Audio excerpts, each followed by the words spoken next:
What's going on, everyone? Michael back, and today we're going to do a short video on disorders and what they mean.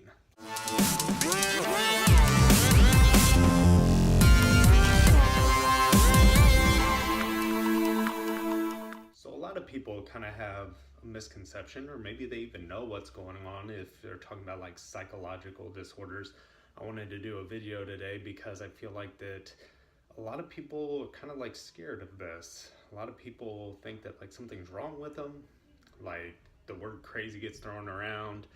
A lot of like different phrases that people will think that like they're gonna get locked up in some kind of hospital or something like that, which is completely understandable that people would be scared of. Saying that you have a disorder is a really, really loaded kind of question, especially when you're talking about your mental health. So I wanted to clear up a few things. First off, what the heck does it mean? Well, my personal definition of what a psychological disorder is we have a book called the DSM-5, and you guys could look that up yourself. You have to go and like buy the book. I don't know. You can look at a few of those things there. I'm sure that you could look up what some of the criteria are just by Googling it. They basically have just a collection of behaviors and things like that. So it'd be like 6 of 12. I'm just like making that up.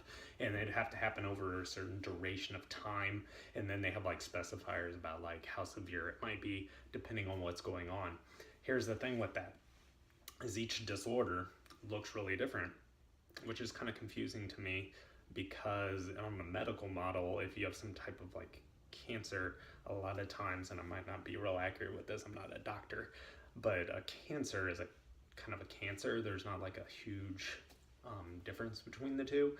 So really what I find it to be is it's like something where us as professionals know what we're talking about, and it's also something where individuals who might have a diagnosis have some kind of explanation about what is going on as well.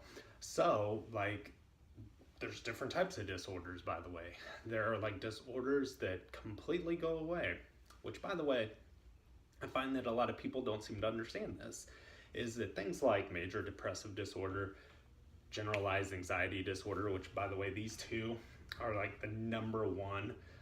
I believe that it's like pre-existing conditions that people will have when you're talking about healthcare and things like that. Generalized anxiety, major depressive. I don't know the exact stat, but I would say like 1 in 4, at least Americans here in the United States, have been diagnosed with that. That's a giant amount of people. And so these are things that come and go though. If you like struggle with depression or you struggle with anxiety, it's kind of like that of like a head cold. You're not like a head cold. It's just is something that you might be predisposed to depending on the environment that you grow up in, depending on the environment that you have to work in, depending on a lot of different factors. You might get more sick than other individuals. So that is all that is to help us kind of understand what's going on. Some other disorders that are in there, post-traumatic stress disorder is another one. This is not something that people just have to live with. This is something that can absolutely, if borrowing some terminology from the medical profession, can be cured.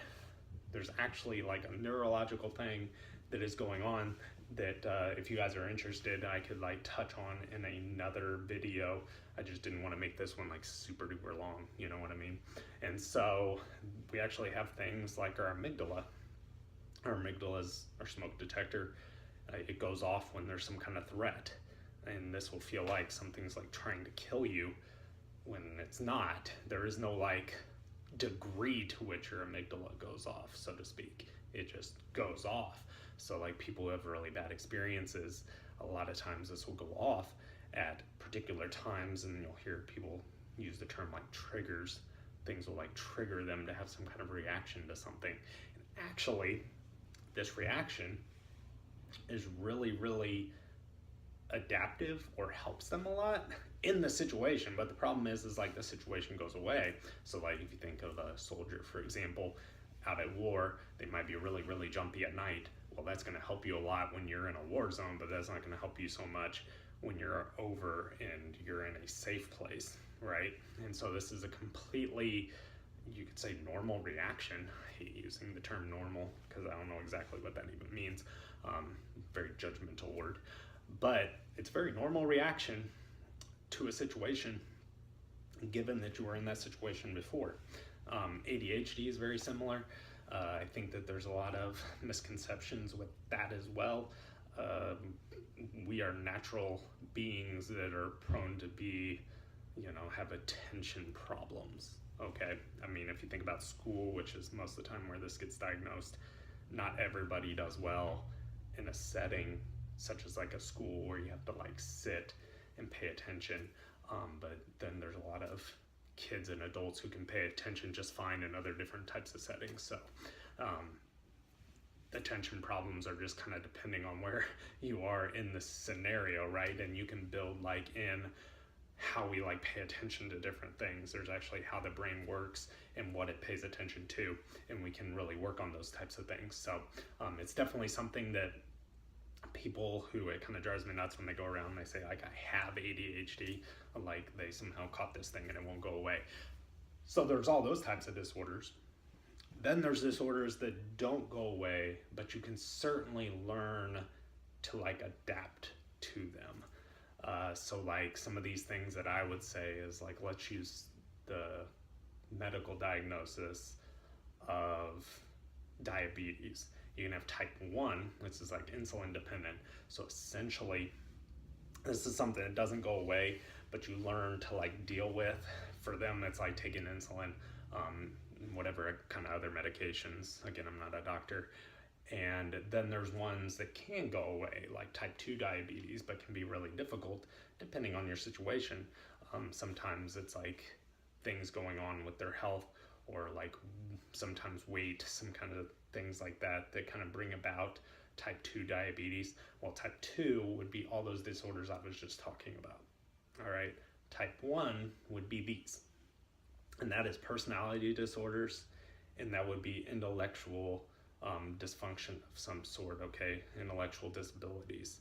All right, so intellectual disabilities would be individuals who have a really difficult time like conceptualizing different things.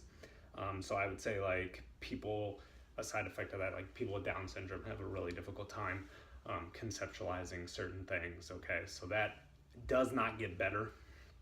You can like work to people's strengths though, and they can have like really, really successful lives. Don't get me wrong, you're just not gonna get rid of the problem in and of itself. And then personality disorders. This is borderline personality disorder is one that a lot of people might have heard of, or antisocial personality disorder, all right? Narcissistic personality disorder. Antisocial, a lot of people will call this like sociopaths, all right? By the way, guys, sociopaths is not a real thing, in case people didn't know that. But essentially, it's antisocial personality disorder. These things do not go away. It's like an inability sometimes for you to feel certain things, or your brain reacts in a different way. All right, and so you like learn skills. You have to figure out some of your strengths, because everybody has strengths. I mean, heck, you think about like Albert Einstein, right?